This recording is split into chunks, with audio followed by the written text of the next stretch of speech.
Bonjour et bienvenue. Donc,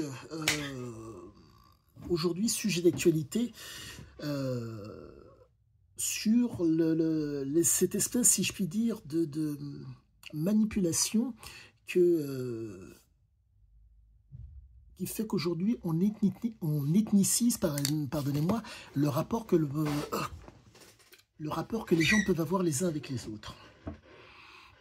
Chose qu'on peut constater actuellement, en 2025, fin janvier, c'est que là, par exemple, on parle beaucoup, par exemple, si j'ai bien compris, dans certains médias, mais pas tous, de l'Algérie, entre autres, des immigrés, euh, du fait de vouloir durcir les lois et tout ce qui s'ensuit, par rapport à un flot de migrants sur le territoire national, d'immigrés ou de migrants sur le territoire national français. Mon objectif n'est pas de dire que c'est bien ou c'est mal.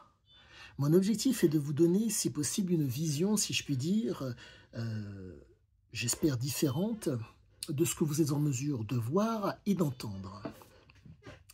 J'ai eu, une personne qui m'a appelé sur mes réseaux, sur YouTube, pour ne pas le citer, et qui m'a laissé un message en privé, en m'expliquant que, suite à une vidéo où j'étais simplement en train de vaquer à mes occupations avec mon gamin, que donc je n'étais pas dans mon pays.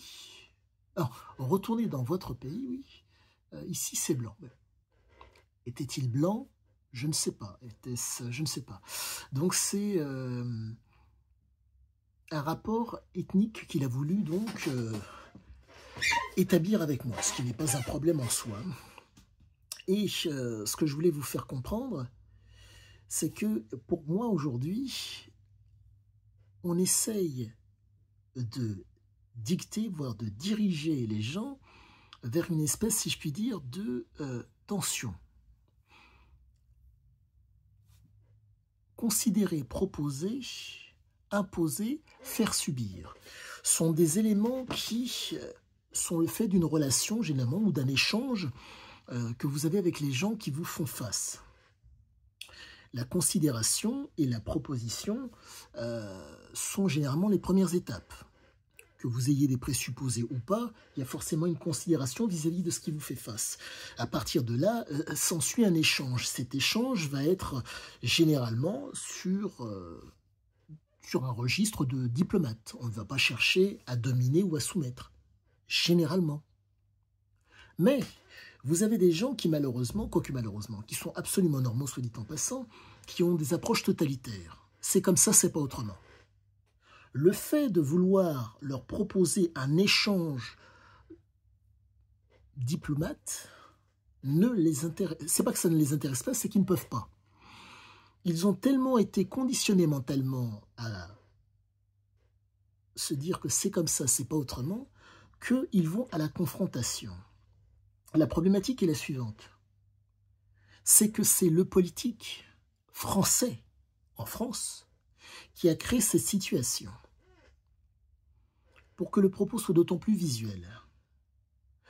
Est-il normal que dans un pays qui s'appelle la France, où on peut manger français, parce que la terre, on peut produire, on peut semer pour récolter de la nourriture pour la France et les Français. On peut aussi produire des produits en France avec les matériaux français, compte tenu du fait qu'il y a énormément de gaspillage et que donc on pourrait faire de la récupération qualitative pour faire même du haut luxe avec des éléments qui ne valent rien, on ne le fait pas. Mais ça, c'est un aparté parce que nous avons un savoir-faire français qui est exceptionnel. Et, troisièmement, l'énergie. Nous avons des ingénieurs qui sont de très haute volée. Ces ingénieurs de très grandes compétences, au lieu de s'occuper du nucléaire, s'occupent de l'éolien et du photovoltaïque. Voltaïque. Si ce n'est pas du foutage de gueule, si ce n'est pas une approche manipulatoire et manipulatrice, pour moi, ça ressemble beaucoup. Pour que le propos soit d'autant plus compris par tous. Quelqu'un qui est de l'autre côté de la frontière vous donne les moyens de consommer. Il est possible pour nombre de gens sur le territoire national de ne pas manger des produits faits en France, pendant une semaine, pendant 2 semaines, pendant un mois, si ce n'est plus. Donc on se retrouve dans une situation qui est proprement dégueulasse. Pour un bout de papier, le type qui est de l'autre côté de la frontière travaille. Nous sommes en train de perdre un savoir-faire français pour les Français. Comprenez que le type qui est de l'autre côté de la frontière, il va falloir qu'il trouve un intérêt à travailler pour les Français, pour nourrir la France.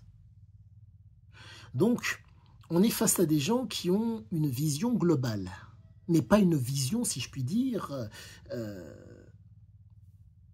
régionale, voire même, pardonnez-moi, régionale ou en tout cas nationale.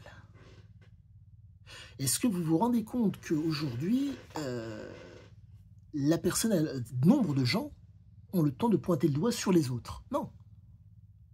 Nous devons à tout prix, en tout cas, ça aurait été dans l'absolu, ça aurait été fantastique, que le politique, qui apprécie, comment dire, le pouvoir, le privilège et la domination que lui offre la République, utilise son pouvoir pour la France et les Français. Certes, il y en a beaucoup qui, entre guillemets, font des très très belles envolées pour la France, oui. Mais comment se fait-il que vous n'arriviez pas à mettre en commun les 20 000 € par personne que vous touchez sur une seule exploitation française pour les Français? Comment se fait-il? C'est quand même du foutage de gueule. Et après ça, vous avez le temps de pointer le doigt sur, vous m'en excuserez, l'autre qui est ici. Non, il y a un moment donné, il faut remettre, entre guillemets, si je puis dire, l'église au cœur du village. Les systèmes de croyance en France doivent avoir pour base le réel. Le papier-monnaie vous permet, vous, politiques, de consommer. Vous devriez utiliser ce papier-monnaie, tout ce temps que vous êtes, sur une seule, si je puis dire, installation, en tout cas, sur une seule ferme, par exemple, pour faire en sorte que nous ayons un monopole sur un produit en France, un seul, avec 20 000 € en moyenne, sur une ferme. Sachant que si on cumule l'ensemble, ça ferait facilement 1 million. 1 million sur une seule ferme qui va, entre guillemets, faire en sorte d'être optimale et non maximale en termes de rendement, on se retrouve avec donc un savoir-faire français qui va être consolidé. Et là, la personne ne va pas faire en fonction du savoir-faire de pays étrangers, mais en fonction du savoir-faire des Français.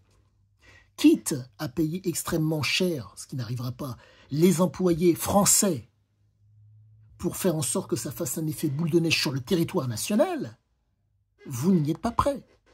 Tout politique que vous êtes. Donc aujourd'hui, on pointe, si je puis dire, la couleur de peau pour certains, l'origine pour d'autres, mais quand même, c'est quand même du foutage de gueule. Imaginez un ignorant ou un inculte qui vienne à vous dire voilà ce qu'il faut faire. C'est quand même fort de café.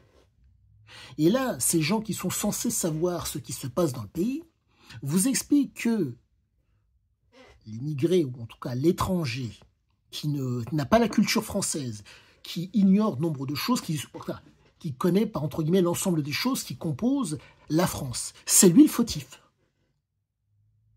Il y a un moment donné, stop. Stop, stop et 3 fois stop. Mon objectif n'est pas d'être un père la morale et de vous dire « j'ai la vérité » et on est tort. Mais comprenez que, au lieu de privilégier la France et les Français, on est en train de permettre à une caste de privilégier son pouvoir, sa domination et les privilèges qui en découlent.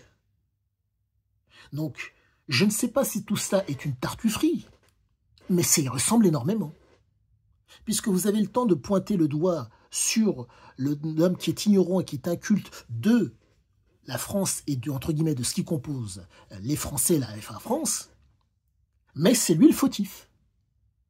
Donc, pardonnez-moi, c'est une petite envolée suite à une vidéo que m'a envoyée une personne m'expliquant que, bref, je n'avais pas ma place dans mon pays. Quoi qu'il en soit, à tous et à toutes, je vous souhaite une excellente fin de journée et je vous dis à bientôt.